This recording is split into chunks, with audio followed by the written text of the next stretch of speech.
એટલે આજના તપના દિવસે ખૂબ ખૂબ અંતરના આશીર્વાદ સાથે મંગલ શુભકામના ગુરુદેવ પર હૃદયથી આશીર્વાદ પાઠવ્યા છે. તમારો તપ ધર્મ જલ્દી જલ્દી 100મી ઓલી પૂરી થાય અને આચાર્ય ભગત વિતરાગેશ્વરી મહારાજની સાથે અમને પણ 100મી ઓલીમાં બોલાવજો. કારણ કે આપણે બધું શું છે, નાના નાના પ્રસંગમાં નાના નાના મારા સરને બોલાવે, મોટો પ્રસંગ હોય તો મોટા મારાને બોલાવે. જો કે ત્યાં સુધી અમે થોડા મોટા થઈ જઈશું. અત્યારે 87મી છે, જ્યારે 100મી આવશે ત્યારે આપણે મોટા નહીં થયા હોઈએ.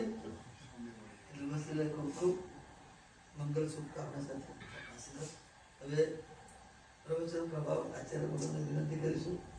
વિતરાગેશ્વરી મહારાજાને આપ પણ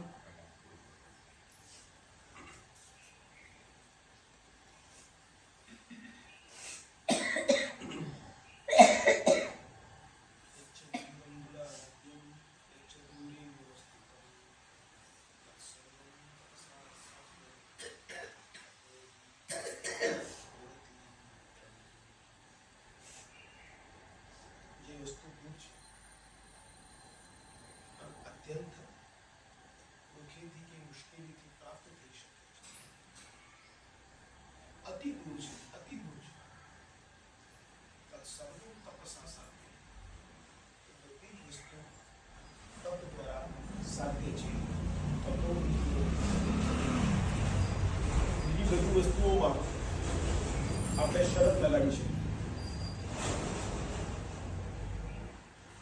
5 લાખ ખર્ચે તમે 7 લાખ ખર્ચી શકો છો.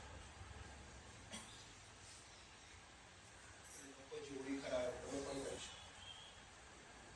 આવી અનેક વસ્તુઓમાં સ્પર્ધા થઈ શકે, પણ તપની અંદર સ્પર્ધા કરતા કરતા શાસનમાં કેવા કેવા મહાપુરુષો, એ મહાપુરુષો મારા સાથે જેવું થતું, ખાલી નામ સાંભળે 24 કલાક પહેલા ત્યારથી એનો પ્રભાવ પડી જાય અને બીજે દિવસે જ્યારે હેન્ડલ કરવાનું હોય ત્યારે નવકારસિંહ થતા. એવા એક મહાપુરુષ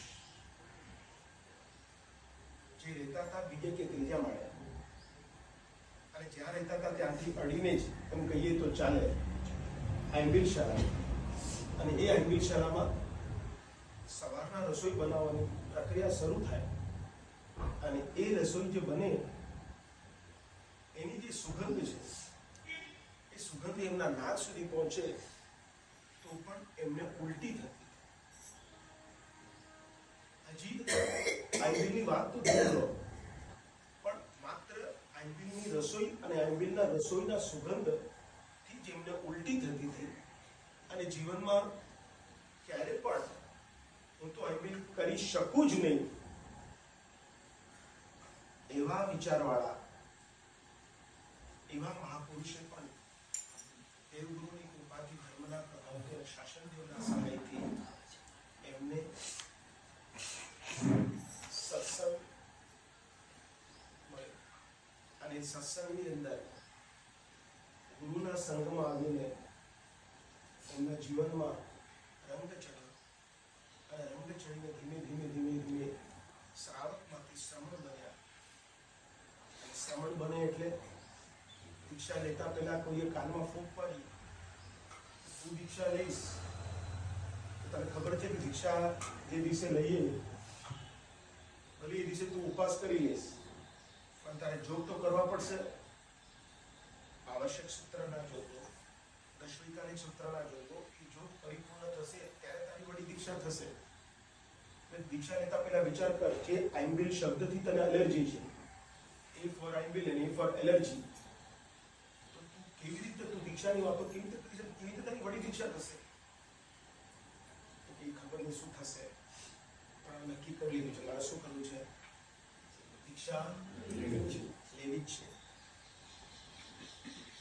એમની દીક્ષા થઈ અને દીક્ષા થયા પછી દેવગુરુ પસાઈને ધર્મના પ્રભાવથી, શાસનના સહાયથી એમને વડી ગુરુ ભગવાનનો આશીર્વાદ મળ્યા અને એમની યોગવહનમાં એટલે જોગમાં પ્રવેશ કરાવડાય. પ્રવેશ કરાવડાય તો સમજીને બેઠા કે મારે તો આજે શું કરવું છે? આઈમ્બિલ નહીં, આઈમ્બિલ તો ભાવે જ નહીં, ઉપવાસ. લોકોથી લગાતાર આઈમ્બિલ કરવું પડશે. કેમ કે આપણે જોબ કરવાના છે. એક આઈમ્બિલ પણ જેમને ભારે પડે એ મહાપુરુષે પોતાના જીવનમાં માત્ર જોગ પણ એના પછી બધા જોગો કહીને એ મહાપુરુષ સૂરીપદે આરૂઢ થયા. માત્ર સૂરીપદે આરૂઢ થયા નહીં, એ મહાપુરુષે પોતાના જીવનમાં વર્તમાન તપની 100 ઓળી પૂરી કરી. અને 100 ઓળી પૂરી કરીને એ મહાપુરુષે બીજી વખત પણ 100 ઓળીની શરૂઆત કરી. અને આચાર્ય ભગવાન રાજ તિલક સુરીશ્વરજી મહારાજ સાહેબની જીવનમાં બનેલી આ સત્ય ઘટનાઓ તમને કહી દઉં છું. આવા બધા જીન શાસનના અત્યારના કલિકાળની અંદર તમામનું કાર્ય કરનારા એવા મહાપુરુષોના આપણે ભાવથી વંદન કરીએ. આજે જે સાહેબજી મહારાજ સાહેબ જે સમુદાયના છે કઈ કલાપૂર્ણ સુરી મહારાજ સાહેબ કચ્છ વાગડ દેશોદ્ધાર એવા કલાપૂર્ણ સુરીશ્વરજી મહારાજ સાહેબના સમુદાયના એમના સમુદાયમાં તો બીજા અનેક તપસ્વીઓ હશે, પણ એક તપસ્વીની સ્મૃતિ આજે ચોક્કસ કરવાની ભાવના થાય છે.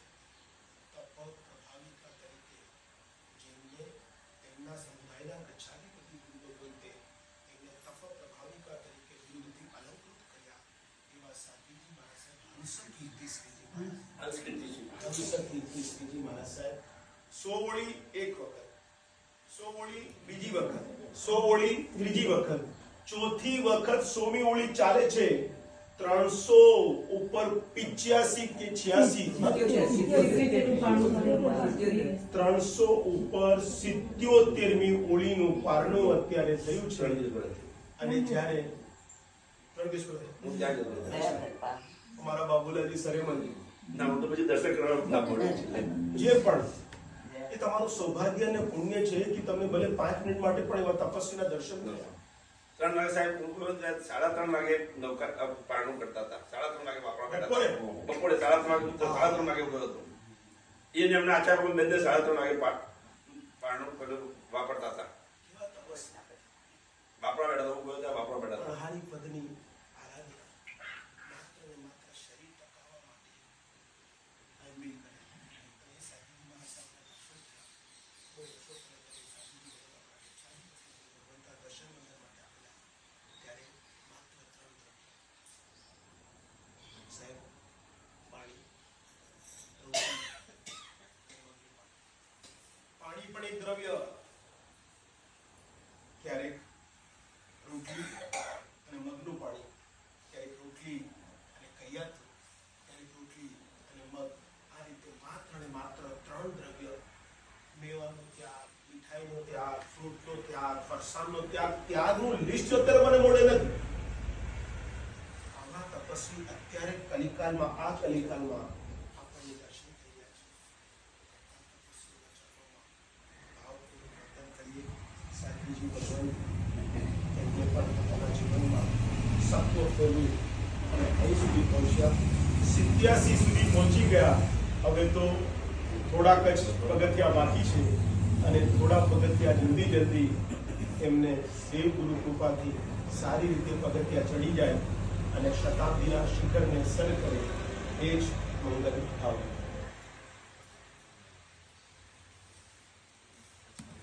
સાહેબ